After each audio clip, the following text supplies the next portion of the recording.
Hello everyone and welcome to my YouTube channel. Dear students, previous lecture में हमने urine formation के बारे में डिस्कस किया था। आज हम डिस्कस करेंगे काउंटर करंट मैकेनिज्म के बारे में। Counter current mechanism basically kidney के अंदर एक ऐसा मैकेनिज्म है जिससे किडनी एक्सेस अमाउंट में वाटर को रीअब्जॉर्ब कराती है और कंसंट्रेटेड यूरिन हमारी बॉडी से पास कराती है। तो इस मैकेनिज्म को हम कहते हैं counter current mechanism. This is the kidney. You can see the outer region is called cortex and inner region is called medulla. इसी रीजन का अगर पार्ट हम ऊपर अल्ट्रा स्ट्रक्चर इसकी देखेंगे तो आउटर रीजन कॉर्टेक्स है और नीचे वाला रीजन मेडुला है। मेडुला फर्दर इसके दो रीजन है, outer medulla and inner medulla. इसके अंदर एक आपको नेफ्रॉन नजर आ रहा है, ये नेफ्रॉन है जक्स्टा मेडुलरी नेफ्रॉन। व्हाई?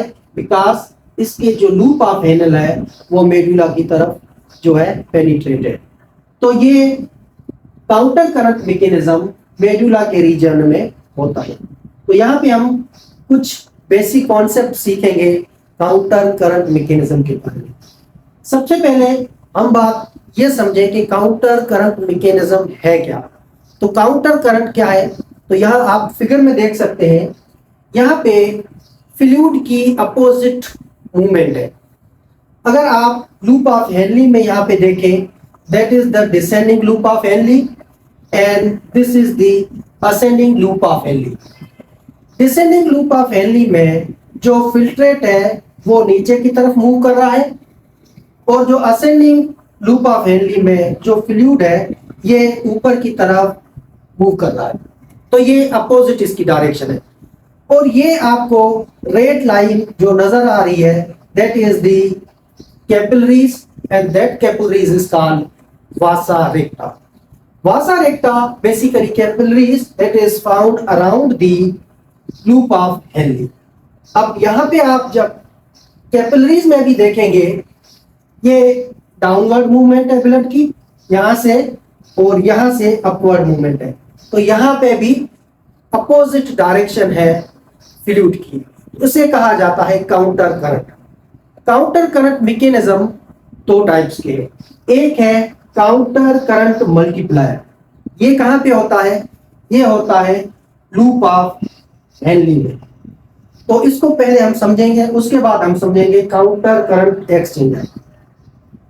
तो यहाँ पे अगर हम बात करें काउंटर करंट मल्टीप्लायर जो मैकेनिज्म है इसकी बात करें तो यहाँ पे आप देखें, जब अल्ट्रा फिल्ट्रेशन होती है, यूरिन वाले टॉपिक में हमने डिस्कस किया था। अगर आपने वो वीडियो नहीं देखा तो पहले वो देखेंगे तो ये आपको इजी समझ में आ जाएगा। यहाँ पे अल्ट्रा फिल्ट्रेशन होगी, यहाँ से रीअब्जॉर्प्शन, फिर यहाँ से रीअब्जॉर्प्शन, फिर ट्यूबुलर सीक्रेशन और उसके बाद ये फ्लूइड लूप ऑफ हेनली की तरफ ट्रेवल करेगा। तो यहाँ से जब ये फिल्ट्रेट नीचे मूव करेगा डिसेंडिंग लूप ऑफ हेनली में, तो यहाँ पे ऑस्मोलरिटी होती है 300। ऑस्मोलरिटी क्या है? The concentration of solute in A solution. जितना ज्यादा सॉल्यूट होगा ऑस्मोलरिटी उतनी ज्यादा होगी।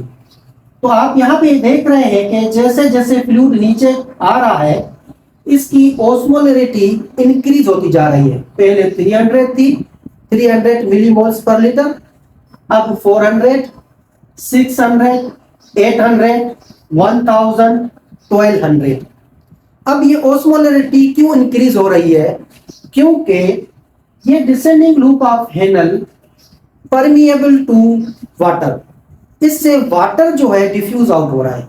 आप यहाँ पे देखें, ये वाटर इस लूप से डिफ्यूज आउट हो रहा है। यहाँ से जैसे जैसे वाटर इस फिल्ट्रेट से बाहर निकलेगा इसकी ऑस्मोलरिटी इंक्रीज होती जाएगी।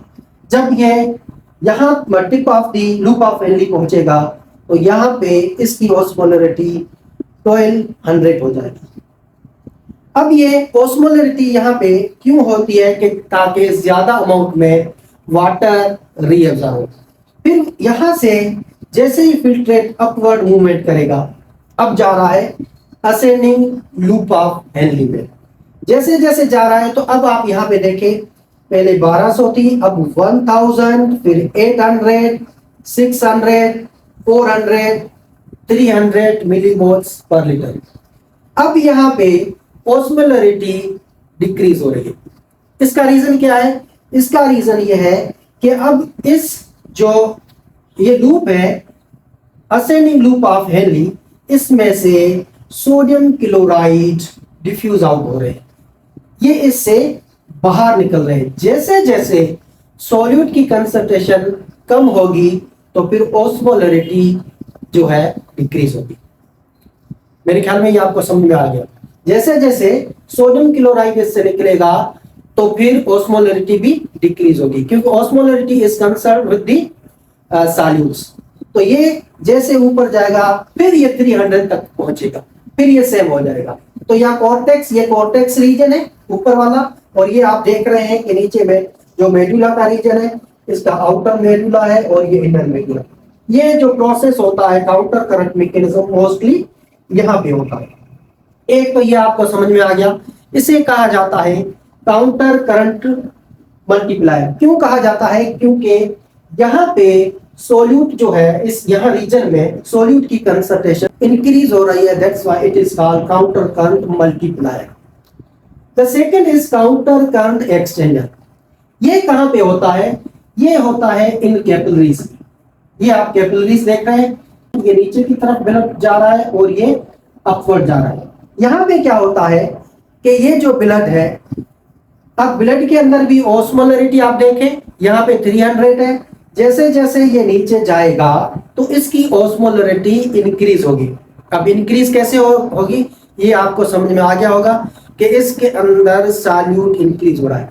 यू कैन सी हियर कि सोडियम क्लोराइड इसके अंदर जा रहा है, मींस इस कैपिलरीज के अंदर जा रहा है और वाटर इससे डिफ्यूज आउट हो रहा है। वाटर की कंसंट्रेशन लो हो रही है और सॉल्यूट की कंसंट्रेशन इंक्रीज हो रही है। That's why the osmolarity is increased 800, 1000, 1200। Okay, जब ये यहां पहुंचेगा और इसके बाद ये मूवमेंट करेगा upward, you can see here now osmolarity is decreasing 1000, 800, 600, 400, now again 300। अब यहां पे क्या हो रहा है? यहां पे इस जो लूप में उसके टोटली अपोजिट हो रहा है। यहाँ पे क्या हो रहा था? सोडियम क्लोराइड ब्लड के अंदर जा रहा है और वाटर बाहर आ रहा है। लेकिन यहाँ पे आप देखें सोडियम क्लोराइड बाहर आ रहा है और वाटर इनसाइड जो है कैपिलरीज जा रहा है। तो इससे क्या होगा? ये जो ऑस्मोलरिटी है, क्योंकि इससे सॉल्यूट निकल रहा है और वाटर इंक्रीज हो रहा है, तो इससे इसकी ऑस्मोलरिटी भी डिक्रीज हो रही है। तो इसे कहा जाता है काउंटर करंट एक्सटेंडर। क्यों कहा जाता है इसको आप समझें, क्योंकि आप यहाँ देखें सोडियम क्लोराइड इसके अंदर जा रहा है, यहाँ से बाहर, जो यहाँ से फार सपोज निकल रहा है वो यहाँ डिफ्यूज हो रहा है, और यहाँ से जो वाटर निकल रहा है वो यहाँ डिफ्यूज हो रहा है। ये जस्ट एक्सचेंज कर रहे हैं अपने मटेरियल को, तो इसे कहा जाता है काउंटर करंट एक्सचेंजर। तो ये आपको बेसिक कॉन्सेप्ट समझ में आ गया होगा। अब हम बात करेंगे जब ये फिल्ट्रेट डिस्टिल कन्वेलेटेड ट्यूब्यूल में जाएगा तो यहाँ से रीअब्जॉर्प्शन होगी सोडियम क्लोराइड की, और उसे रीअब्जॉर्प्शन कराने के लिए एक हार्मोन रिक्वायर्ड है। That hormone is called अल्डोस्टेरोन, that is secreted from the adrenal gland. वो हार्मोन क्या करता है कि यहाँ से सोडियम क्लोराइड को रीअब्जॉर्ब कराता है। जैसे जैसे इसमें सोडियम क्लोराइड रीअब्जॉर्ब हो रहा है, इसकी ऑस्मोलरिटी जो है वो इंक्रीज हो रही है, क्योंकि अब इससे सॉल्यूट निकल रहा है। अगर 300 ऑस्मोलरिटी पे यूरिन पास हो जाए तो हमें डिहाइड्रेशन हो सकती है, क्योंकि यहाँ से आगे ऑस्मोलरिटी और भी इंक्रीज होगी, जिसमें वाटर की कंसंट्रेशन लो होगी और सॉल्यूट की कंसंट्रेशन ज्यादा होगी। जैसे यहाँ जाएगा तो यहाँ से सोडियम क्लोराइड की रीअब्जॉर्प्शन होगी। यहाँ जैसे ही कलेक्टिंग डक्ट में जाएगा, बेसिकली यहाँ पे कलेक्टिंग डक्ट जो इम्परमिएबल है टू वाटर, तो फिर इसको परमिएबल करने के लिए हमें एक हार्मोन की जरूरत है। वो हार्मोन है ADH, एंटी डायूरेटिक हार्मोन। ये डिहाइड्रेशन की कंडीशन में जो है रिलीज होता है, और जैसे ही ADH हार्मोन यहाँ पे आएगा तो ये जो कलेक्टिंग डक्ट है that will be permeable for water. तो यहाँ से वाटर जो है अब बाहर निकलेगा। अब जैसे वाटर यहाँ से बाहर निकलेगा तो फिर इसकी ऑस्मोलरिटी है वो इंक्रीज होती जाएगी। यहां से जब आगे होगा तो एक और जो हमारा सब्सटेंस है दैट आर दी यूरिया। नीचे आप देखें कि यूरिया इससे डिफ्यूज आउट हो रहा है, किससे? कलेक्टिंग डक्ट से।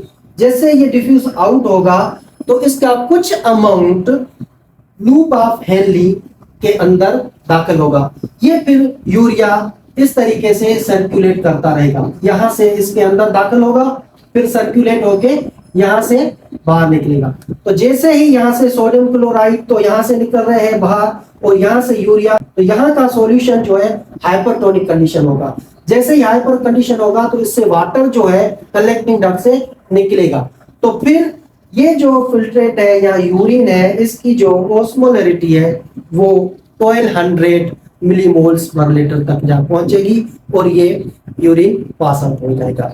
अगर हम बात करें यहां से वाटर जो है जो फिल्ट्रेट था फर्स्ट टाइम, उससे अगर हम बात करें या यूरिन में, तो 4 टाइम्स लेस वाटर जो है वो एक्सक्रिएट होता है हमारे यूरिन से, बाकी जो है वो एब्जॉर्ब हो जाता है हमारे बॉडी में। तो ये किडनी ऑस्मोसिस का प्रोसेस भी करती है, maintenance of water and solute. तो डियर स्टूडेंट्स, आज हमने काउंटर करंट मैकेनिज्म के बारे में डिटेल से डिस्कस किया। अगर इससे रिलेटेड आपके जहन में कोई क्वेश्चन है तो कमेंट में आप मुझसे पूछ सकते हैं, मैं उसका क्लियर आपको आंसर दे दूंगा। Thank you very much.